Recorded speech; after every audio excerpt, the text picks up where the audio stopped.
Welcome to the Voxgig podcast. We talk to people in the developer community about developer relations, public speaking, and community events. For more details, visit voxgig.com/podcast. All right, let's get started.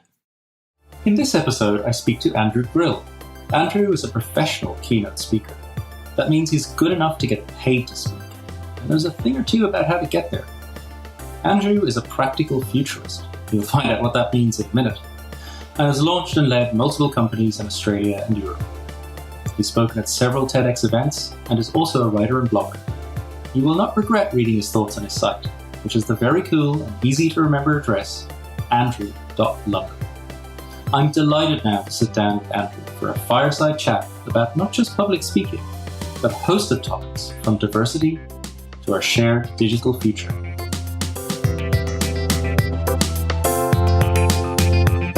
Okay, so let's get started.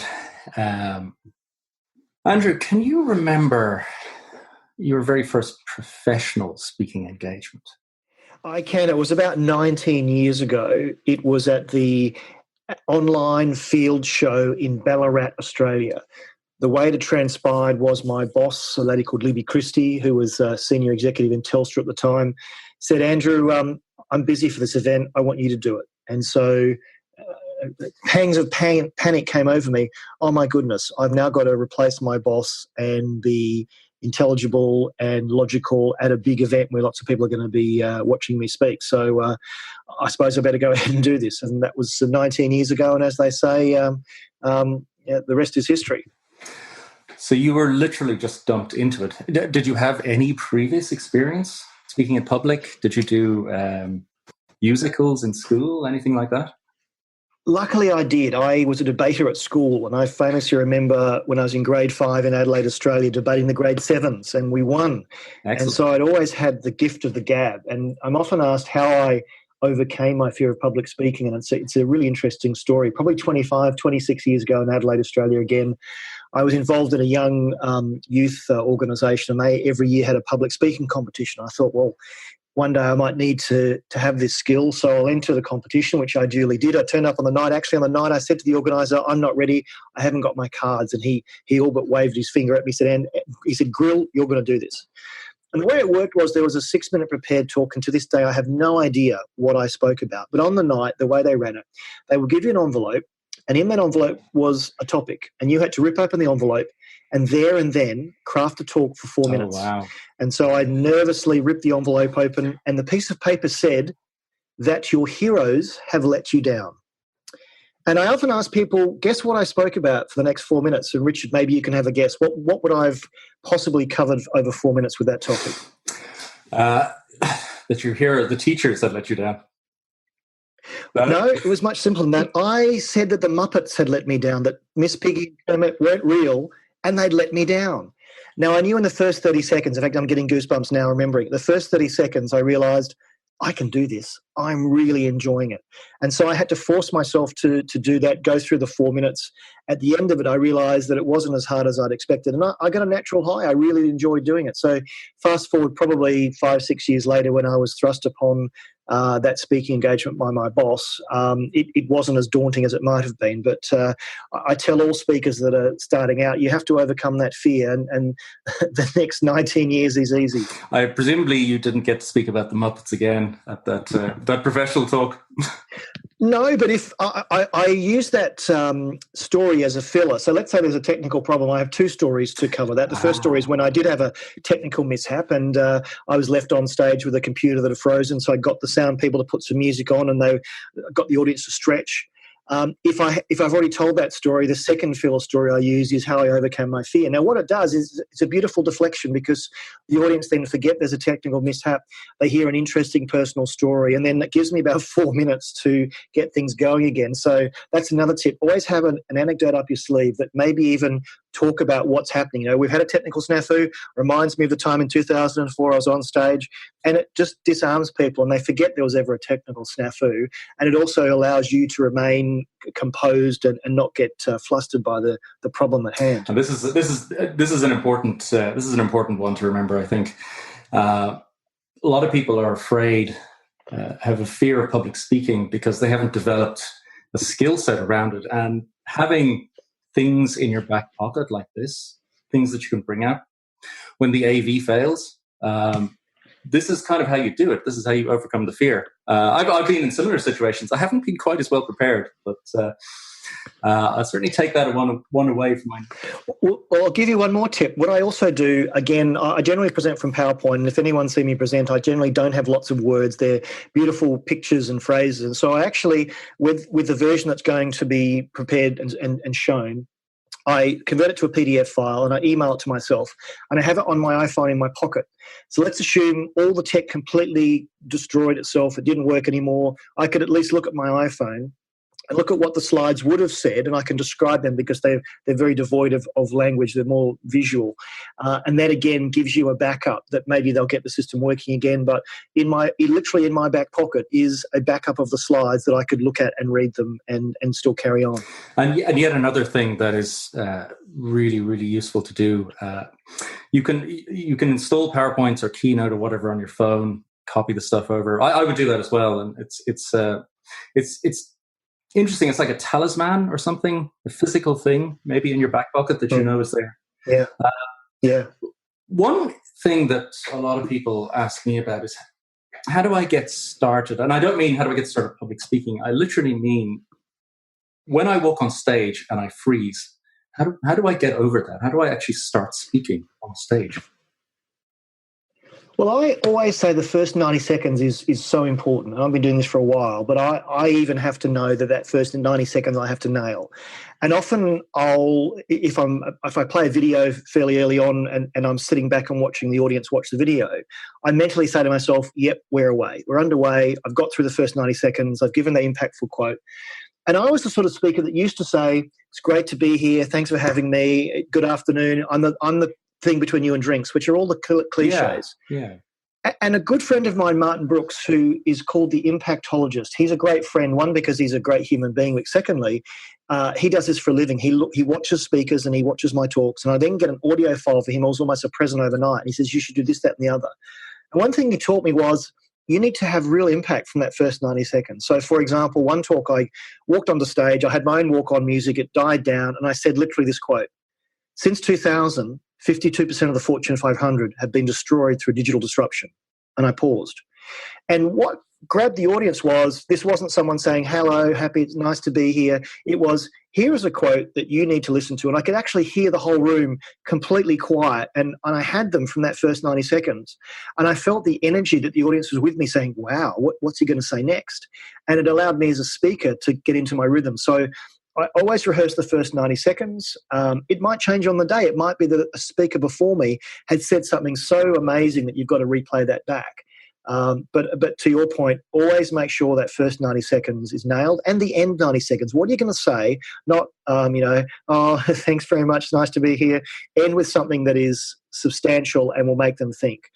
Once you've got the beginning and the end almost rehearsed in your head, I think the rest is easy. I think you're right. And this is where sometimes if you are doing public speaking because you've been asked to by your boss, and you're just thinking about conferences that you have attended and you're just pretty much copying what you've seen, you're not actually reaching the level of excellence that you could. Part of what we're trying to do here is find out how do you get to the next level. So many speakers do that, and I do it myself. I know I start dying inside when you start going, oh, I'm all the stands between lunch, because it is cheesy. You've got to make that impact. You've got to get some hook for the audience right at the start and right at the end. It's the hook that you've got them because they look up from their phone and they're looking at you, and you have their concentration, and they're not forced to go back to do something else because they're distracted. They're saying, what is he going to say next? This is really interesting. And you keep them going. And also as a presenter, you then look around the room and you see that all the eyes are actually watching you rather than buried in their phone. You know that you've got to maintain that level of credibility, maintain that level of energy to keep them engaged for the full 15, 20, 30, 40 minutes. Absolutely. Let's turn to the subject matter that you talk about, which I find really intriguing. You describe yourself as a futurist. So maybe take the floor and tell us what that is. Well, actually, I describe myself as a practical futurist, and I do that deliberately because there are some wonderful futurists out there. And in fact, I used one of them in my talks. Arthur C. Clarke, my favorite futurist. 50 years ago this year, he co-wrote Space Odyssey 2001. And there's a brilliant interview that an Australian journalist did with him in 1974. And it was actually filmed in a computer room, so it's quite noisy. And the journalist asked Arthur, what will life be like in the year 2001? Now, Arthur nails it. He gets it right. He talks about the fact that you'll have a computer in your own home, we'll be able to work remotely. He even talks about the societal impacts of what's going on. What Arthur was doing, though, was predicting the future in 30 years' time. Most of the audiences I present to haven't got 30 years, they haven't got 30 months, haven't got 30 weeks. They need to know right now, what should they do next week, next month, next quarter, to stem the threat of disruption, to protect their business or grow and innovate. And so I deliberately call myself a practical futurist. Two things. It's actually quite easy then to get a domain name. I've got practicalfuture.ist. So important. And also, when I put the word practical futurist on my conference badge, people see that and go, oh, what's that? And if it just said futurist, it's kind of, well, I know what a futurist is, but I don't know what a practical futurist is. So it invites a discussion and it forces people to think differently. And I kid you not, I did a talk up in Leicester, a few months ago. And on the day I did the talk, and I got a lovely tweet from a lady saying that was very useful. 25 hours later, she tweeted again saying, we've just run Andrew's ideas at our next our latest team meeting, and we're going to put them into place. And that proves to me that I'm giving and delivering practical advice that they can take away and use straight away. I almost tell people in the first 5 or 10 minutes, I explain I'm a practical futurist and I want you to leave this room with 3 or 4 things you can do differently. And we may cover this in the end. Often I get off stage and people say, that was fantastic. Yeah. It's flattering and I appreciate that. But what I then say is, that's very nice, but what will you do differently? And they go, well, that's a good question. And in fact, two Thursdays ago, I was speaking at the Ingram Micro Cloud Summit. Literally, I was in the lift, had walked off stage going up to drinks, and a lady said, oh, that was fantastic. And I said, what will you do differently? She said, I've just sent an email to my boss saying we should have more dynamic management meetings. And I almost hugged her. I said, thank you. It takes a lot to prepare these presentations, and it's nice that you think my delivery is good, but I want you to do something fundamentally different. And she was telling me that she was, and that for me is the mark that you've got through and you've resonated with the audience. Wonderful. It's interesting that you mention people coming to after your talk. That seems to me to be one of the easiest ways that speakers can network, and one of the reasons that I speak is for the networking, but I'm actually terrible. As an introvert, I'm terrible at opening conversations with people. But that little period of time after you've spoken is really golden time, I think, isn't it? It's total golden because they know who you are. And what the downside is that I probably speak to 10, 15,000 people a year around the traps. And so if people come up to me saying, oh, Andrew, how are you? And I don't know who they are. They know who I am because they've seen me. So you're right. You've just come off stage. You're in their immediate thoughts. They want to ask you a question. You can then do what I do and qualify, what is it you'll do differently? But they then remember you. And so I often try and ask to speak first in the day. One, because my style is it's energetic and it's inspirational.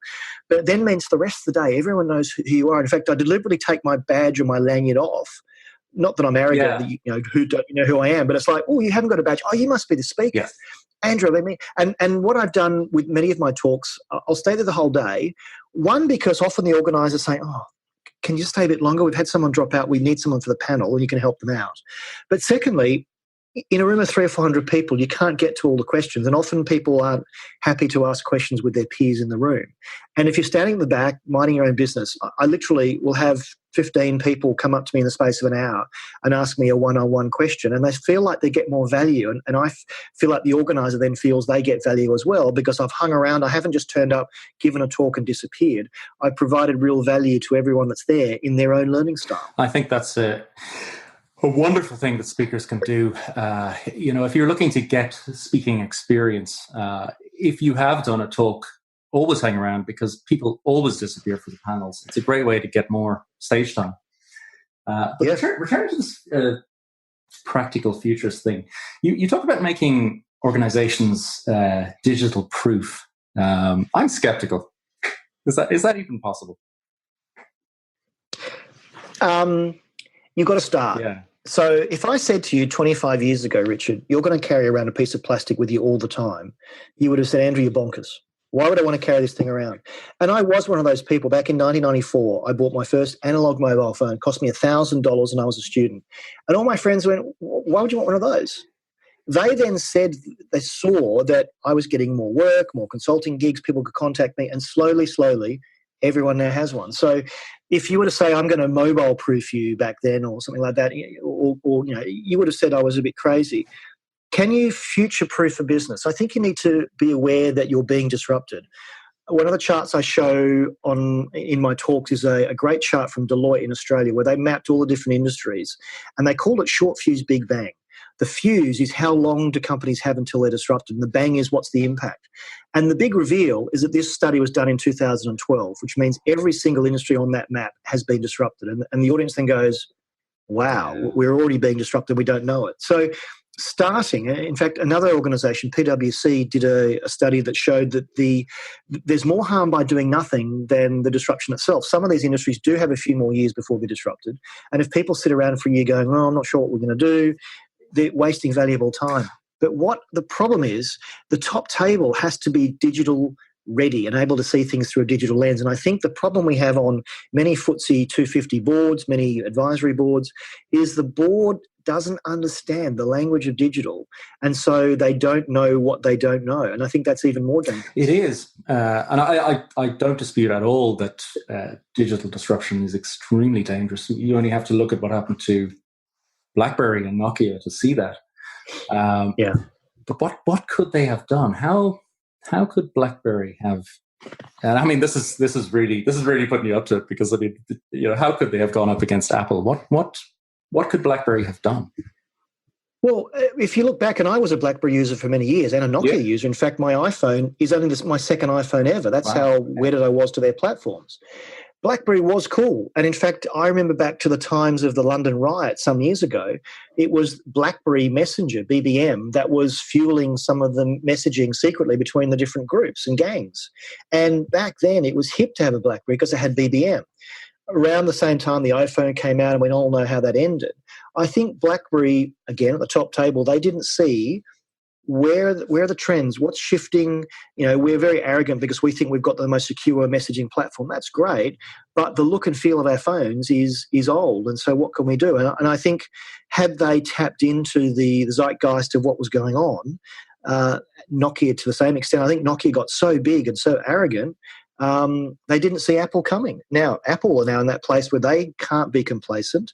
They have huge market share, but what's stopping, the OnePlus movement from coming and stealing that away? Exactly. And I think this dovetails into another subject that you care an awful lot about, which is the diversity issue, and not just the classical stuff like gender diversity, but also diversity in thinking. I think it's true to say that the company boards, the leadership of a lot of companies suffer from a certain extreme level of homogeneity. You could do with a bit more diversity. Yeah, I mean, when the board comes from the same pedigree, they're ex-bankers, ex-lawyers, ex-CEOs, they'll all think the same. An Australian journalist called Alan Collar a couple of weeks ago penned a very interesting piece saying while he agrees there should be quotas for women on boards, there should also be a quota for people with tech knowledge and overseas experience. And I think he's right, because back to the seeing things through a digital lens, a board full of ex-lawyers and ex-bankers, probably there's a low percentage of those that really get digital. But if you have one or two, more importantly two, so that the person's not on their own, that could sit on a board under their own steam, but also see the company through a digital lens, that's going to help you see a bit further apart. And Alan's point about the international experience, I think, was also important. I'm an Australian. I've been away from Australia for 12 years. I read the Australian press every day. I can tell you exactly what's going on in the Australian media right now. But I see Australia through an international lens and vice versa. So if I was an Australian company listening to this and saying, where are we going to find international people that get Australia? Think of Aussie expats and in reverse, Irish expats, British expats, people that understand the global situation, see things through a digital lens, are then going to provide a very different, diverse view at the board. And I'll stake my name on this. If boards don't become more diverse in terms of diversity of thinking, tech and international experience, they will all go the way of HMV and Jessops and Nokia and Blackberry. They won't have a chance. And everyone nods in wild agreement that we should do this. Then they go, well, we're not going to change the board out for a while, or they're already in their terms. If you Google AMP and Commonwealth Bank in Australia, their boards have been completely decimated because they got it wrong. In fact, as we record this overnight, the Commonwealth Bank in Australia have just been hit with a $600 million fine because of actions that happen at the board level that shouldn't have happened. This is a real problem. Boards are not fit for purpose if they don't have this digital diversity and this diversity of thought on it, I believe. It seems like it can't be, it has to be something that happens actively, and you'd wonder whether that requires a really strong leader at the top to actually make that happen. In one sense, you could say that startups, like Voxgig, have an advantage in the sense that we can bring in all this new blood and we can have this diverse thinking. But as a practical matter, a small company is very small. It's got a tiny number of people. A large company has kind of an inherent advantage in terms of the people that it can bring to bear on a problem. Literally, if only they would open the doors to the porter. You would think so. And I saw a stat the other day that only 1.8% of FTSE 250 have someone on the board with digital experience, and that is woefully low. And I can think of 100 people right now in London alone that could sit on a board that would see things through a digital lens. And we're not being tapped on the shoulder because, Andrew, you haven't got 20 years of board experience. Exactly, that's a plus. I haven't been doing things the same way for 20 years. I keep hearing all the negative views, but then when pushed deeply, people go, we should do something about this. But then they hold off. Whereas you're right, startups such as yours, I ran 6 startups over a 12-year period, so I've got similar startup experience. We can pull on people, in real time because we think like a startup. And I think to the point of where should it start, I think a quota system that's being introduced for women on boards is a good idea. Why not have a quota system for digital diversity? That would start the ball running. But I think it's the chair of the boards. The chair, he or she has to go, you know what, looking around the room, we're all the same. Where do we get diversity of thought? I, as the leader of the board, need to shake things up a bit. So either a couple of you give up your board seats and we'll rotate you out, or we're going to set up 2 completely new board seats. We're just going to do it, and we're going to go and source the best and brightest digital minds to help us navigate this new world. And isn't this a healthier approach than simply trying to outsource the problem to business management consultants? Do you see activist investors or private equity firms having a role to play here in terms of pushing boards in this direction? Have they failed?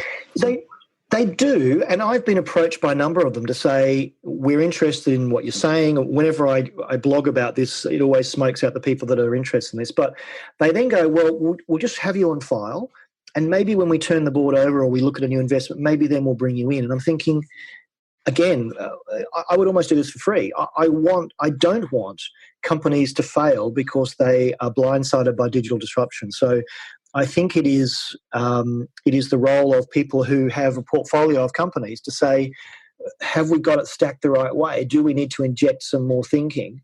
Because there's report after report of what happens when boards stay the same. It's I don't think we're going to solve that on this podcast. But it is something. I mean, it is something very near and dear to my heart in terms of I'm building an organization, and how do you go about creating the right culture? How do you go about creating a culture that can make good decisions? It's a very hard problem to solve.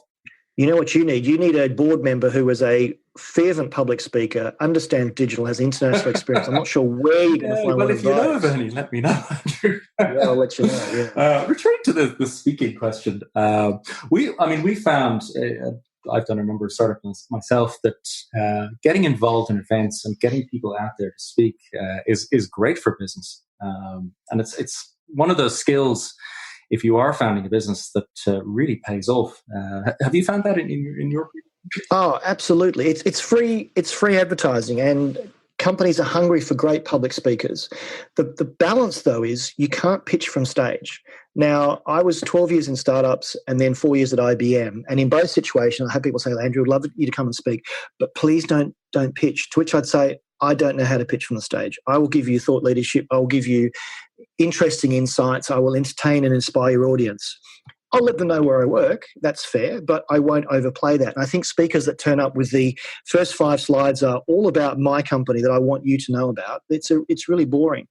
What was interesting in both sides, from the startup side to the IBM side, when I was running the startups, we got on stage to places we could never afford to, because it would be 10, 15, 20, 30 grand to sponsor something. And I got it there under my own steam, and I would then natively promote the organization that I was in.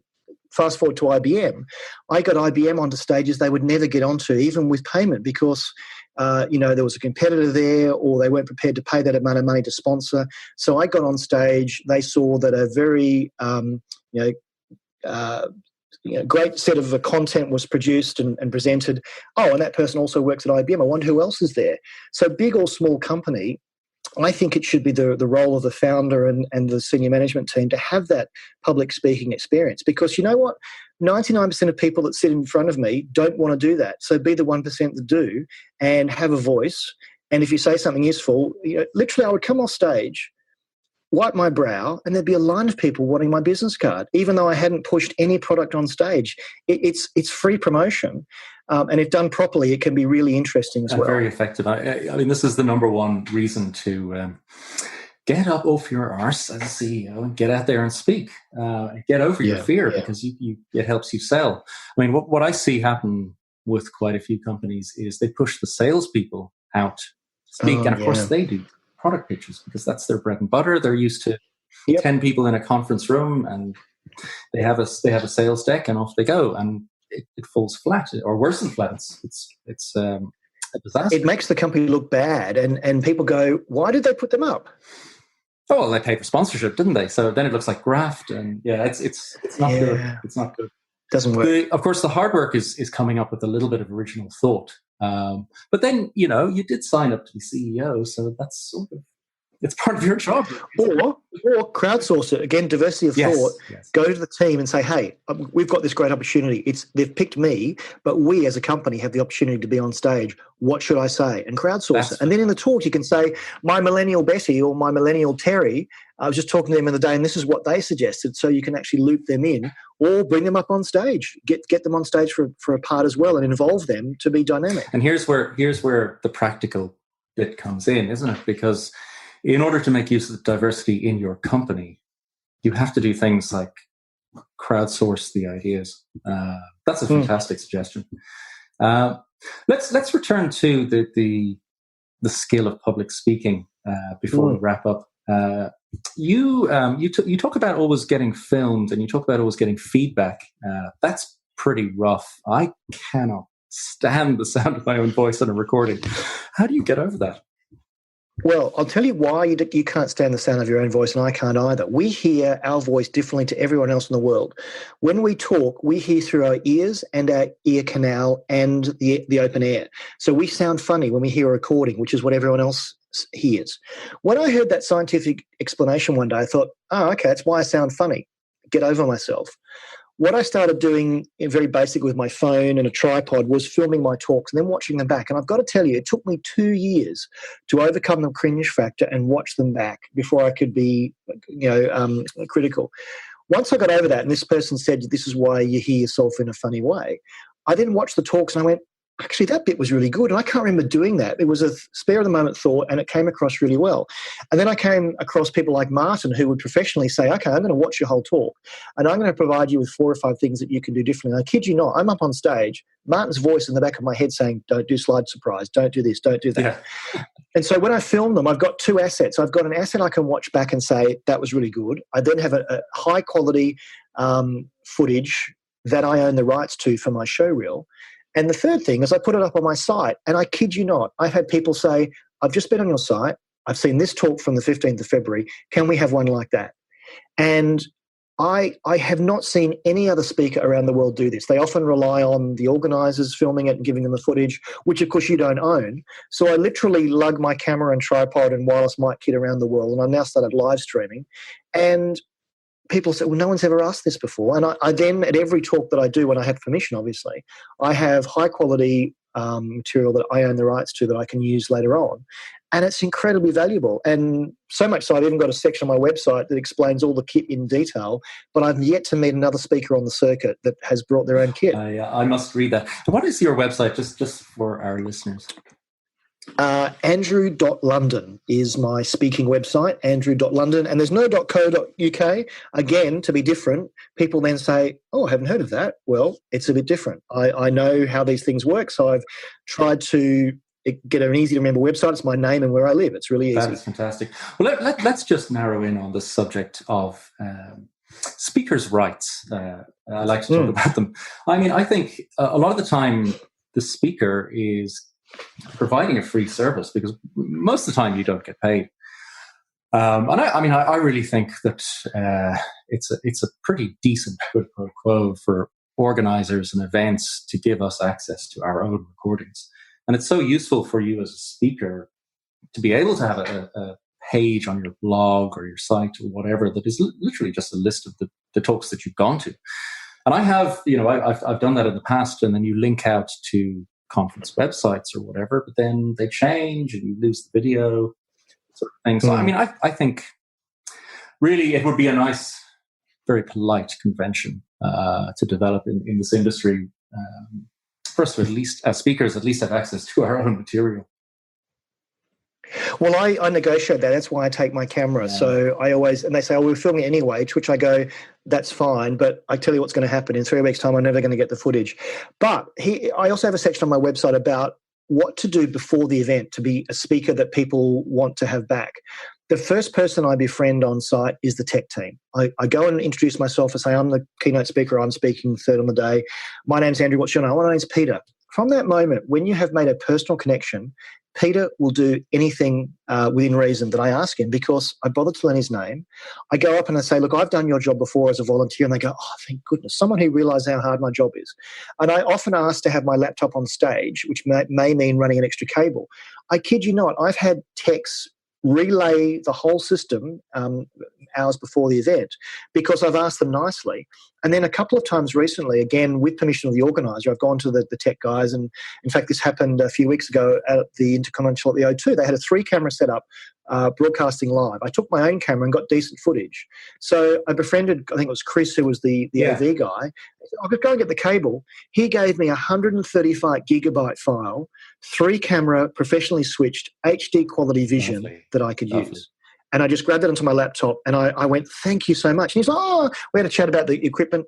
If you befriend the crew and the producer and the organizer and the tech team, you're working as a team. It doesn't matter whether you're being paid or you're there for free.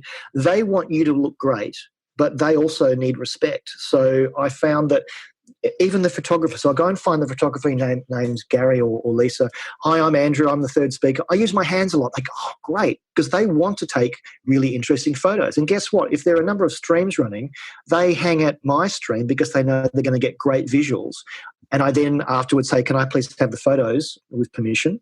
And guess what? I use moo.com for my business cards. On the back of all my cards are a great shot of me in flight presenting. Little things like that can really make you stand out. And also on the day, the crew goes, we'll have him again because he was a delight to work with. He respected us. He knew how hard our job was. And he made things easy for us to make him look great. This is pro-level stuff, guys. The AV people, I think you're absolutely right. It's a really tough job. And especially if you're nervous and you haven't been speaking that much, you can be so inside your own head that you can forget that if you work on the crew, you only have downside. If you do your job wonderfully, nobody notices. Nobody notices. So they have a really high stress job. And if you just pay them a tiny bit of respect, like you said, just say, hi, Peter, hi, Paul, whatever their name is, they love you. Because a lot of people don't. Because you've bothered because no one else gives them the time of day unless something goes wrong. Whereas here am I getting there early, befriending them, understanding that, and I'll have a bit of a geek chat about the gear they're using. They then go, this guy's a pro. He knows what he's doing. I want to make him look really good. Yes. And they'll cut you a little bit of slack if your time runs over. Exactly. All that sort of stuff. No. Richard, your time never runs over because you spend 79 pence on P clock. Now, tell me more. P then clock. This is an iPad app I've been using for years. P-Clock, one word, 79 pence, 50 cents on the App Store. It's a dirty great clock. And so I take the iPad on stage. It counts down in minutes and seconds. And I know exactly how long I've got left. And I have never, ever run over because I've always known when I'm out of time and I finish. It respects the organizer. It respects the next speaker. And you haven't got someone flashing their arms at you when you've run over. And you know whether you need to speed up or slow down. It's so simple. It'll run on an iPad or an iPhone. And the funny thing was I blogged about this years ago, and the developer who made it emailed me saying, thanks for the post. My mum saw it, and she was so proud of what I'd done because my mum had no idea what I did. So I got another fan there. But P-Clock is so simple. It's for presenters. And it means that I take the iPad on stage. It's not visible to the camera or to the audience. But out of the corner of my eye, I know that I've got 5 minutes and 22 seconds left. It's just things like that are so simple that anyone can do, regardless of their level of public speaking.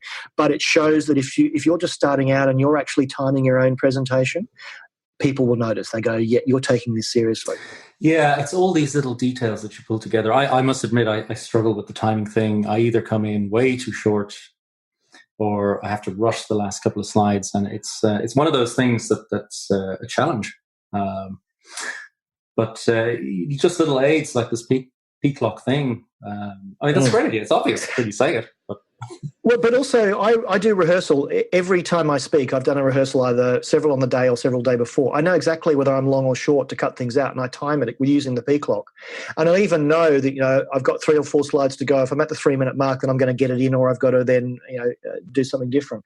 But I think rehearsal, then you're confident. First of all, your first 90 seconds and your last 90 seconds, you've nailed those in rehearsal.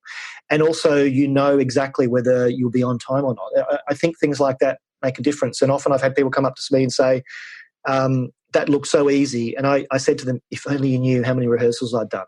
And they went, really? I said, yeah, really. That's why it looks so effortless. Yeah, well, it is something you have to be professional at. Andrew, this has been fantastic, really interesting. A bunch of really, really cool tips out of this. And if you're just starting in public speaking, I mean, you're kind of the place everybody wants to get to. You know exactly what you're doing. You've got to the keynote level. But it's really nice to know that a lot of it boils down to simple but obvious tricks and skills and a mental approach that says, I'm going to do a good job. It's not just some wonderful skill that I was born with. It's something that I had to work at. I think that's what a lot of people have to get over. They have to realize that you can just work at it and you can get better over time.